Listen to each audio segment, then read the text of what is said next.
আমরা বন্ধুরা, আপনারা কেমন আছেন অবশ্যই কমেন্টে জানাতে পারেন। এবার কি তাহলে হাতে নাতে ধরা খেলো মাননীয় মুখ্যমন্ত্রী বা তৃণমূল সরকার? কেন বলছে এই কথা? আপনারা সকলে জানেন যে ভারতবর্ষের বিভিন্ন রাজ্য থেকে কিন্তু অবৈধ বাংলাদেশিকারীদের চিহ্নিতকরণ করে তাদেরকে দেশে পাঠানো হচ্ছে। তো সেরকমই কিন্তু দেশ জুড়ে শুরু হয়েছে, এবং তাতে কি মাননীয় মুখ্যমন্ত্রী ভয় পাচ্ছেন যে তার ভোট সংখ্যা কমে যাবে, তাই তিনি বাঙালি সেন্টিমেন্টটাকে নিয়ে একটা খেলার চেষ্টা করছেন। এবং সেটা কোথাও না কোথাও পশ্চিমবঙ্গের যারা বাসিন্দা তারা কিন্তু ধরে ফেলেছে, কার্যত ধরে ফেলেছে।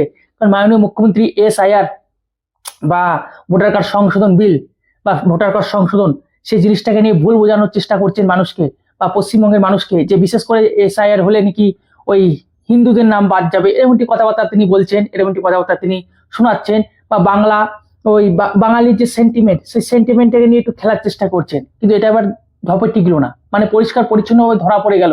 কেন বলছি ধরা পড়ে গেল? তিনি একদিকে বলছেন যখন এই কথা যে বাঙালির সেন্টিমেন্টে যখন খেলার চেষ্টা করছেন, ঠিক উল্টো দিকে আরেকটি কথাও তিনি বলেছেন। কি বলেছেন? যে কই বাংলাদেশ থেকে তো কোনো রোহিঙ্গা অনুপ্রবেশকারীরা ঢোকেনি, বাংলাদেশ থেকে তো কোনো লোক ঢোকেনি, 1971 যা ঢুকেছে তারপরে তো কোনো লোক ঢোকেনি।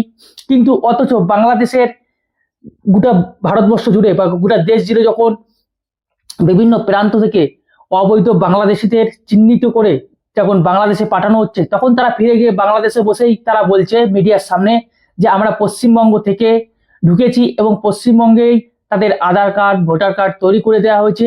সমস্ত ডিটেলসে আপনাদেরকে জানাবো। সেখান থেকে বাংলাদেশের লোকেরাই বলছে যে আমরা পশ্চিমবঙ্গের মাধ্যমেই ঢুকেছি, পশ্চিমবঙ্গ থেকেই ঢুকেছি, এবং পশ্চিমবঙ্গের লোকেরাই আমাদেরকে আধার কার্ড, ভোটার কার্ড তৈরি করে দিয়েছে। ভাবুন, এটা কত বড় একটা খতরনাক একটা কথা, একটা কমেন্ট। বাংলাদেশের লোকেরাই বলছে কার্যত এই পশ্চিমবঙ্গ সরকারের বিরুদ্ধে, যে বাংলাদেশের লোকেরাই কার্যত তাদেরকে নাকি ভোটার কার্ড, আধার কার্ড তৈরি করে দিয়েছে রাজ্য সরকার।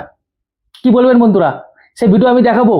তাই এবার কি ধরা পড়ে যাচ্ছে আস্তে আস্তে মাননীয় মুখ্যমন্ত্রী? তাই কি তার মনে ভয় লাগছে যে এই ভোট ব্যাংক যদি কমে যায় তাহলে 2026-এ জেতাটা একটু কষ্টকর হয়ে যাবে, এত কষ্টকর হয়ে যাবে? আর আপনারা দেখতে পাবেন যে একটি রাজ্যের মুখ্যমন্ত্রী কি করে গোটা ভারতবর্ষের জন্য একটি মারাত্মক মারাত্মক লেভেলের মানে ক্ষতি করার একটা চেষ্টা, মানে কতটা বিপদের মুখে গোটা ভারতবর্ষকে ফেলে দিচ্ছে একটি রাজ্যের মুখ্যমন্ত্রী। সেটা আর কেউ নয়, আমাদের রাজ্যের মুখ্যমন্ত্রী মাননীয় মমতা বন্দ্যোপাধ্যায়। সেটা হচ্ছে পশ্চিমবঙ্গের মুখ্যমন্ত্রী মাননীয় মমতা বন্দ্যোপাধ্যায়। তিনি কার্যত একদিকে বলছেন SIR তিনি ঘোর বিরোধী করছেন, তিনি কিছুতেই করতে দেবেন না, তিনি বিউরো অফিসারদের ধমকি দিচ্ছেন, সমস্ত কিছু করার একটা চেষ্টা করছেন বা সুপ্রিম কোর্টে মামলা করছেন, সমস্ত কিছু আপনারা দেখতে পাচ্ছেন। কিন্তু ঠিক তার অপর দিকে একটি বাঙালি সেন্টিমেন্ট নিয়ে খেলার চেষ্টা করছে। ঠিক অপর দিকে আরেকটি কথাও তিনি বলছেন যে 1971-এর পর থেকে কেউ বাংলাদেশ থেকে ঢোকেইনি, 1971-এর পর থেকে কেউ বাংলাদেশ থেকে ঢোকেনি। আর কিছু মিডিয়া বলছে যে এখানে যারা ঢুকেছে তারা তো সবাই হিন্দু, কারণ মুসলিম কান্ট্রি থেকে মুসলিমরা কেন আসবে ভাই? সত্যি কথাই তো, মুসলিমরা কেন আসবে?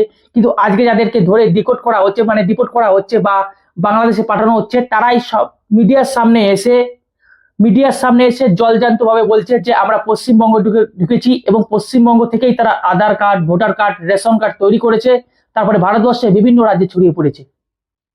এবার কি বলবেন? আপনারা বন্ধু একটু কমেন্টে জানাবেন বন্ধুরা, এবার কি বলবেন? আমি এই নিয়ে একটা ভিডিও তৈরি করেছিলাম, যেখানে হরিয়ানা পুলিশ ভালো একটি কাজ করেছিল। আপনাদের সকলকে দেখেছিলাম যে বাসে করে 17 জন বাংলাদেশিকে পশ্চিমবঙ্গে পুলিশের হাতে তুলে দিয়েছিল। হাওড়াতে পশ্চিমবঙ্গের হাতে তুলে দিয়েছিল, বা হাওড়াতে তুলে দিয়েছিল পশ্চিমবঙ্গের পুলিশের কাছে। তারা পশ্চিমবঙ্গের পুলিশ সেগুলোকে নিয়ে BSF হাতে তুলে দেয়। তারপর তারা বাংলাদেশে তাদেরকে ছেড়ে দিয়ে আসে, এবং তারাই বলছে যে তারা কেউ 5 বছর, কেউ 15 বছর, কেউ 20 বছর আগে ওই পশ্চিমবঙ্গের বর্ডার দিয়ে ওই দালালের মাধ্যমে তারা ভারতবর্ষে ঢুকেছে, এবং পশ্চিমবঙ্গে থেকেই তারা আধার কার্ড, রেশন কার্ড তৈরি করেছে, তারপর বিভিন্ন জায়গায় ছড়িয়ে গেছে। আগে সেই ভিডিওটা দেখে নিন, যেটা ওই হরিয়ানার পুলিশ করেছিল। সেই ভিডিওটা আপনাদের সামনে আমি আবার রাখছি, ছোট্ট করে একবার ভিডিওটা দেখে নিন।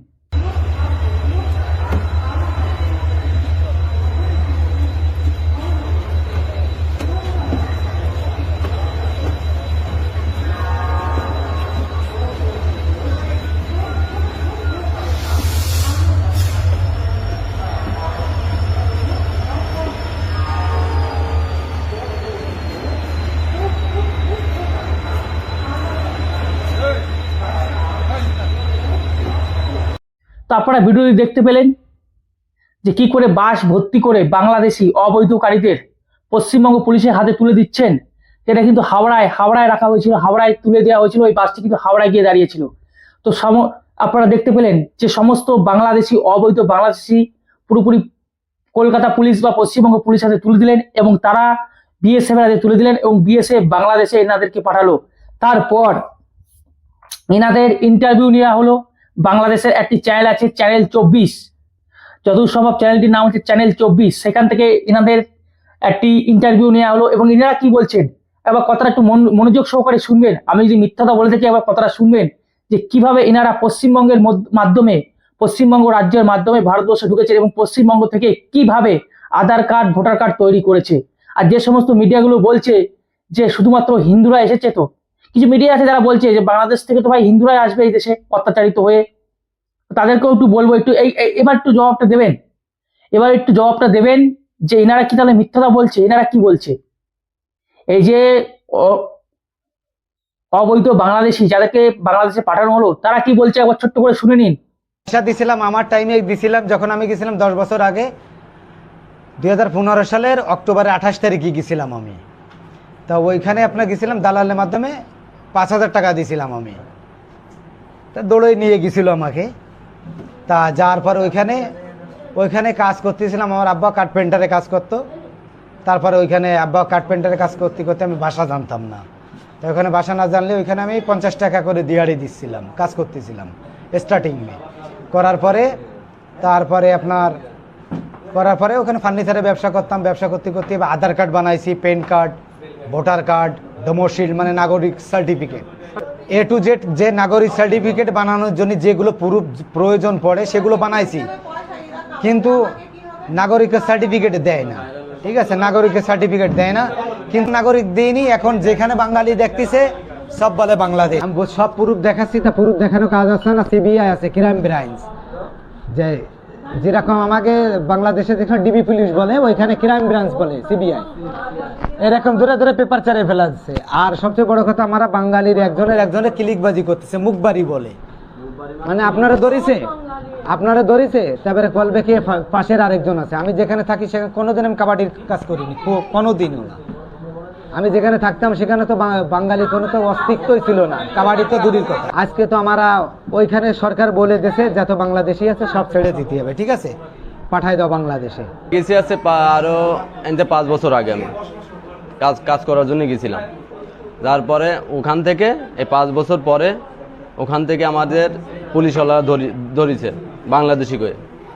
মানে বলার পরে ওখানে আমরা ওনার জিজ্ঞেস করে তোরা বাংলাদেশি না? আমরা বলি যে হ্যাঁ আমরা বাংলাদেশি। আমরা স্বীকার করেছি আমরা বাংলাদেশি, কারণ বাংলাদেশে সব কিছু আছে, আমাদের বাংলাদেশে সব কিছু আছে, তাই তো বাংলাদেশে আমরা স্বীকার করেছি।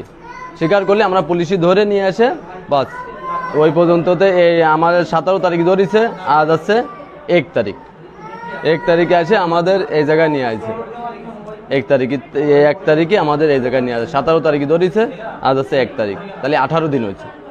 18 দিন ওনাদের কবজায় ছিলাম, আমরা আন্ডারে ছিলাম ওনাদের। বাড়ি আরও খুলনা ডুমরিয়া থানা। যে হ্যাঁ খুলনার বেশি, খুলনার খালি একজন খালি বাগেরহাটের জেলা, আর সব এনে খুলনা জেলার মানুষ। এই বেনাপুল বর্ডার থেকে গেছিলাম আমরা। হ্যাঁ দালাল তো অবশ্যই, দালাল ছাড়া তো অবৈধভাবে কেউ যেতে পারে না। দালাল তো ধরে যাতে অবৈধভাবে। 5 বছর আগে দিয়েছিলাম 20,000 টাকা দিয়েছিলাম, 2 জন, আমার বউ আর আমি। 1/8/2025 তারিখ ভারতীয় বিএসএফ এবং বিজিবি পতাকা বৈঠকের মাধ্যমে 17 জন নারী পুরুষ শিশুকে বিজিবির নিকট হস্তান্তর করে। পরবর্তীতে বিজিবি এই 17 জন নারী পুরুষ শিশুদেরকে আমাদের মুজিবনগর থানায় হস্তান্তর করে। বর্তমানে তারা মুজিবনগর থানা পুলিশের হেফাজতে আছে। যাচাই বাছাই তাহাদের নাম ঠিকানা যাচাই বাছাই করে পরবর্তী আইনগত ব্যবস্থা গ্রহণ করা হবে। তো আপনারা শুনতে পেলেন তারা কি বললো। কেউ বলছে 15 বছর আগে, কেউ বলছে 20 বছর আগে, কেউ বলছে তার বাবা এখানে কাঠমিস্ত্রি কাজ করে, কেউ বলছে এখানে ভাষা আমরা জানতাম না। কিন্তু পশ্চিমবঙ্গের রাজ্যের মাধ্যমে এনারা ঢুকেছে দালালের মাধ্যমে। এবং সাধারণত শুনলেন যে কত টাকা নিয়েছে দালালরা, 10,000 টাকা শুনলেন। আপনারা শুনলেন নিশ্চয়ই। এনারা তো আর মিথ্যা কথা বলছেন না। ইনারা কিন্তু বাংলাদেশের থেকে বলছেন যে পশ্চিমবঙ্গের মাধ্যমে এই ভারতবর্ষ ঢুকেছে এবং এই রাজ্যেই, পশ্চিমবঙ্গ রাজ্যেই ইনাদেরকে আধার কার্ড ভোটার কার্ড তৈরি করে দেওয়া হয়েছে। এই ভিডিওটা দেখান, সবাইকে দেখান যে মাননীয় মুখ্যমন্ত্রী কিভাবে মিথ্যে কথা বলছেন। এক মুখে তিনি বলছেন যে ভোটার কার্ড যদি সংশোধন হয় তাহলে সব থেকে বেশি বাঙালি হিন্দুদের ক্ষতি হবে। তারপরে বাংলা বিরোধিতা করছে বিজেপি, সে একটা রাজনৈতিক ব্যাপার, সেটা তিনি বলতেই পারেন। কিন্তু এইভাবে আরেকটি যে কথাটা তিনি বলছেন যে 1971-এর পর কোনো অবৈধ বাংলাদেশি ভারতবর্ষে ঢোকেনি, পশ্চিমবঙ্গে ঢোকেনি, এটা একেবারে মিথ্যে কথা। সেটা জলজান্ত উদাহরণ। আমি এই ভিডিওটি, সেই জলজান্ত উদাহরণ এই ভিডিওটি, আপনারা এই ভিডিওটিকে শেয়ার করুন এবং সবার সামনে নিয়ে আসুন যে মাননীয় মুখ্যমন্ত্রী কিভাবে মিথ্যে কথা বলছেন। সাধারণত ঢপে টিকছে না হয়তো মাননীয় মুখ্যমন্ত্রী এই মিথ্যে কথাগুলো, এবার কিন্তু পশ্চিমবঙ্গের মানুষ কিন্তু ধরে ফেলেছে। কারণ যেভাবে মাননীয় মুখ্যমন্ত্রী মিথ্যা কথা বলছেন এবং ডেমোগ্রাফি চেঞ্জ করার চেষ্টা করছেন আমাদের রাজ্যের এবং গোটা ভারতবর্ষের, সেটা শুধুমাত্র যে আমাদের রাজ্য ক্ষতি তা কিন্তু নয়, গোটা ভারতবর্ষই আমাদের এই মানে কি বলবো, আমাদের এই রাজ্যের জন্য যে ক্ষতির দিকে দাঁড়িয়ে রয়েছে, ক্ষতির মুখের দিকে দাঁড়িয়ে রয়েছে। যে কিভাবে বাংলাদেশিদের ঢুকাচ্ছেন এবং যখন এনাদেরকে ধরা হচ্ছে, পাকড়াও করা হচ্ছে, যখন এনাদেরকে বাংলাদেশে পাঠানো হচ্ছে, তখন তিনি বাঙালি নিয়ে একটা সেন্টিমেন্ট খেলা খেলছেন, কিন্তু এই খেলাটা কি কতটা যুক্তিযুক্ত আপনারাই অবশ্যই কমেন্টে জানাবেন। আর এই ভিডিওটিকে শেয়ার করুন যে দেশ জুড়ে যখন বাংলাদেশি অনুপ্রবেশকারীদের তাড়ানো হচ্ছে তখন মাননীয় মুখ্যমন্ত্রী কেন বাধা সৃষ্টি করছে। শুধু কি ভোট ব্যাংক, ভোট ব্যাংকের জন্য এত কিছু। আমি যাচ্ছি না তার পুরোনো ভিডিওতে, আমি যাচ্ছি না সবকিছু, আমি ভুলে যাচ্ছি সবকিছু, আমি সমস্ত কিছু ভুলে যাচ্ছি যে 2005 সালে কি করেছিলেন, 1994 সালে কি করেছিলেন, আমি সমস্ত কিছু ভুলে যাচ্ছি। কিন্তু মাননীয় মুখ্যমন্ত্রী আজ যখন একটি রাজ্যের মুখ্যমন্ত্রী, তিনি যখন সাংবিধানিক শপথ গ্রহণ করেছেন, তখন তিনি এইভাবে মিথ্যা কথা কি করে বলতে পারছেন যে 1971-এর পর তো একটাও বাংলাদেশি ঢোকেনি। তাহলে এগুলো কি, আমি জানতে চাইছি এগুলো কি। অবশ্যই বন্ধুরা আপনারা সজাগ থাকুন এবং যারা পশ্চিমবঙ্গের সাধারণ নাগরিক আমাকে অবশ্যই কমেন্টে জানাবেন এবং এই ভিডিওটিকে শেয়ার করুন যে মাননীয় মুখ্যমন্ত্রী কিভাবে মিথ্যা কথা বলছে, বা তৃণমূল পার্টির লোকেরা, নেতারা কিভাবে মিথ্যা কথা বলছে। সাধারণত মানুষকে ভুল বোঝাচ্ছে এবং বাঙালি সেন্টিমেন্ট নিয়ে একটা খেলার চেষ্টা করছেন, 2026-এ জেতার জন্য। আর এদিকে গোটা রাজ্যটি কার্যত ভরে গেছে অবৈধ বাংলাদেশিদের এবং সেখান থেকে সমস্ত ভারতবর্ষে ছড়িয়ে পড়ছে। সেই ভিডিও আপনারা দেখতে পেলেন এবং আপনারাই বুঝুন এবার ঠিক আমাদের পশ্চিমবঙ্গ ঠিক কোথায় রয়েছে। একটু ভয় লাগে, মাঝে মাঝে একটু ভয় লাগে।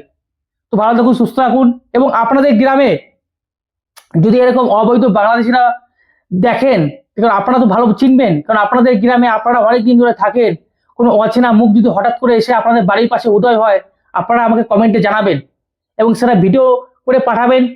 অবশ্যই আমি সেটার খোঁজ খবর নিয়ে ভিডিও করব। তো ভালো থাকুন, সুস্থ থাকুন। রাম রাম, ভারত মাতা কি জয়, বন্দে মাতরম।